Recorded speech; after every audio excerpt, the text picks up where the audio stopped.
ఇప్పుడు ఎందుకు లేవన్నీ? ఈ సీమరాజు ఒక ఆయన వచ్చాడు, అంతకుముందు ఇంకో రాజుగారు ఉండేవాడు, గుర్తుందా మీకు? మా పార్టీనే, మా పార్టీలో గెలిచాడు, ఎంపీ అయ్యాడు. ఏంటని? రఘురామకృష్ణరాజు గారు. మా కండవా వేసుకునేవాడు, ఇప్పుడు సీమరాజు లాగానే మమ్మల్ని తిడుతుండేవాడు. చంద్రబాబు నాయుడు ప్రోత్సహిస్తూ ఉండేవాడు. ప్రోత్సహించి తెలుగుదేశంలో తీసుకున్నాడు. మమ్మల్ని తిట్టన్నాళ్ళు తిట్టాడు. ఎన్ని తిట్టాడండి అయ్యా? ఎన్ని తిట్టాడు చెప్పండి ప్లీజ్? మీరందరూ చూస్తున్నారు కదా. తిట్టుకోకుండా జగన్మోహన్ రెడ్డిని తిట్టాడే. తిట్టిన తర్వాత ఏమన్నాడు తెలుసా మీకు?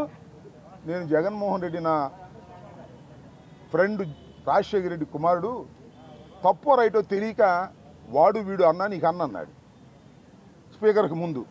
తిట్టినాను ఆయన ఒప్పుకున్నాడుగా. ఆయన ఇప్పుడు స్పీకర్ చేశావు ఆ రాజుగారిని.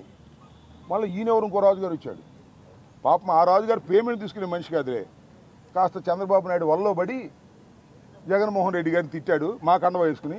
ఇప్పుడు కొత్తగా ఇంకో సీమరాజు గారు అంటే ఆయన వచ్చాడు. ఆయన క్యాష్ మొత్తం లోకేషే. రోజు తిడుతున్నాడు, ఇష్టం అయినట్టు తిడుతున్నాడు. దానికి సెన్సార్ లేదు. ఆర్జీవీని అయితే లోపలేస్తారు, సీమరాజుని అయితే నెత్తిని పెట్టుకు పొగుడుతారు. ఎక్కడ పోయే కాలం వచ్చిందా? మీరు ఏది నాకు అర్థం కాల. ఇవాళతో అయిపోతాయా రాజకీయాలు? నేను మనవి చేస్తున్నా. ఇవాళతో ప్రభుత్వాలు శాశ్వతంగా ఉంటాయని మనవి చేస్తున్నా. చట్ట ప్రకారం వెళ్ళకపోతే ఎవరైనా మూల్యం చెల్లించవలసిందేననే విషయాన్ని దయచేసి గుర్తుపెట్టుకోమని ఈ సందర్భంగా నేను చెప్తున్నాను.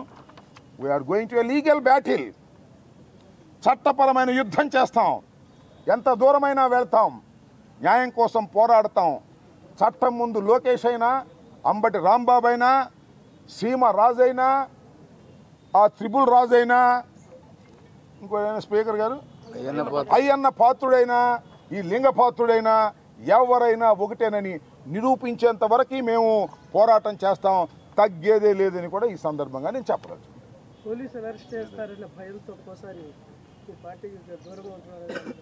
ఏమో మరి పాపం పోలీసు అరెస్ట్ చేస్తారని కొంతమంది భయపడతారు కదా పాపం. అందరూ ధైర్యంగా ఉండలేరు కదా. ఇప్పుడు నన్ను అరెస్ట్ చేస్తారంటే నా భార్య పిల్లలకి అందరూ పడతారు కదా. అట్లా ఏదన్నా బెదిరించాక ఇదంతా కూడా ఏంటి?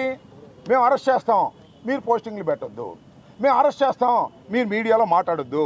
మేము అరెస్ట్ చేస్తాం, లోపలేస్తాం, మీరు జై తెలుగుదేశం అనండి, వైఎస్ఆర్ కాంగ్రెస్ పార్టీకి రాజీనామా చేయండి. ఇదే కదా. ఎంతమందిని కేసులు పెట్టి బలవంతం చేసి రాజీనామా చేసుకుంటే ఉంటారా మీ ఇంట్లో? మళ్ళీ మీ ఇంటికి నిప్పు అంటుకున్నప్పుడు మా ఇంట్లో రారు, వస్తారు. కాలచక్రం గిర్రని తిరిగిద్ది, టర్రని తిరిగి వచ్చేసింది. మళ్ళీ తిరిగి వచ్చేసిన తర్వాత ఉంటుంది భజన. అది విషయం.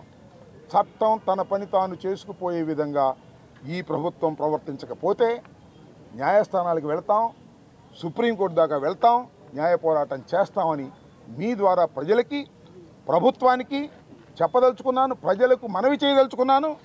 ప్రభుత్వాన్ని, చంద్రబాబు నాయుడు గారిని, లోకేష్ గారిని, రెడ్ బుక్ అధినేతని, writer of the red book, చాలామంది పుస్తకాలు రాశారు, చూశారుగా మీరు. ఈ పుస్తకం ఇంత మహానుభావుడు రాసి చెప్పుకుంటారు.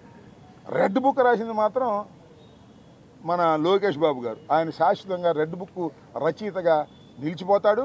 ఆ రెడ్ బుక్కే నీకు శాపం కాబోతుందని కూడా ఈ సందర్భంగా నేను చెప్తున్నాను. ప్రజాస్వామ్యంలో పార్టీలు మారతాయి, పద్ధతులు మారతాయి.